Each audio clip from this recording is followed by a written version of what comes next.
আসসালামু আলাইকুম প্রিয় দর্শক, আজকে আমরা আলোচনা করব আমাদের মহান রাব্বুল আলামিন আমাদের কোন আমলকে বেশি পছন্দ করেন। সেই ধরনের আমল যেটা প্রতিদিন করা হয়, সেটা অল্প হলেও রাসূল সাল্লাল্লাহু আলাইহি ওয়াসাল্লাম এই কথাটাই বলেছেন যে আল্লাহ রাব্বুল আলামিন তার বান্দার ওই আমলকে পছন্দ করেন যেটা খুব অল্প হলেও প্রতিদিন করা হয়, নিয়মিত যে আমলটা করা হয়। অর্থাৎ এই যে নামাজ, তারপরে রোজা, সবসময় প্রতি বছর আপনি রোজা রাখেন, তারপরে দেখা যাচ্ছে যে নফল নামাজ, সুন্নত নামাজ, এগুলো নামাজ বা তাসবিহ তাহলিল যেগুলো আপনি সব সময় পড়তে থাকেন, নিয়মিত পড়তে থাকেন। অনেকে দেখেন যে সূরা মুলকটা প্রতিদিন রাত্রেবেলা পড়ে, অনেকে সূরা বাকারার শেষ 2 আয়াত প্রতিদিন রাত্রেবেলা পড়ে। তো এরকম প্রতিদিনের যে আমল, সেটা যত ছোট হোক না কেন, কিন্তু এটা প্রতিদিন করা হয়, নিয়মিত করা হয়, সেই ধরনের আমলকে আল্লাহ রাব্বুল আলামিন অত্যধিক পছন্দ করেন। এছাড়া আল্লাহ তাআলা সব সময় জিকির করা পছন্দ করেন।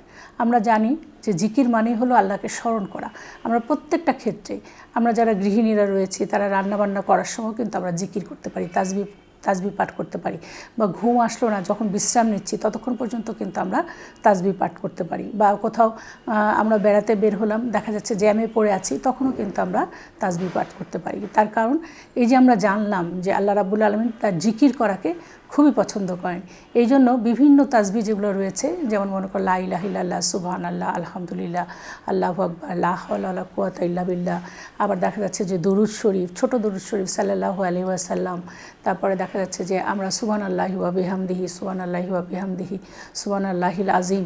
এই যে বিভিন্ন ধরনের তাসবিহ আমাদের রয়েছে, আস্তাগফিরুল্লাহ আমরা বারবার পড়তে পারি। তো সেরকম তাসবিহ যদি আমরা সব সময় পড়তে থাকি, তাহলে এটা রাব্বুল আলামিনের কাছে অত্যন্ত প্রিয় একটি আমল। এরপর আছে সবসময় যে সত্য বলে, এটাও কিন্তু একটা আমল। সব সময় সত্য বলাটা, এটাও কিন্তু আল্লাহ রাব্বুল আলামিনের কাছে অত্যন্ত পছন্দনীয় একটি আমল।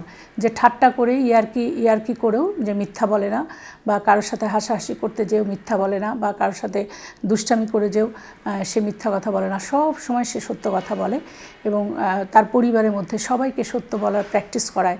কেউ যদি মিথ্যা বলা শুরু করে, তাহলে তার কীভাবে সে সত্যি বলা প্র্যাকটিস করবে সেটা সে তাকে শেখায়। তো এরকম সত্য যে বলে, সবসময় যে সত্যের উপরে থাকে, তার আমলটা আল্লাহ রাব্বুল আলামিন অত্যন্ত পছন্দ করেন।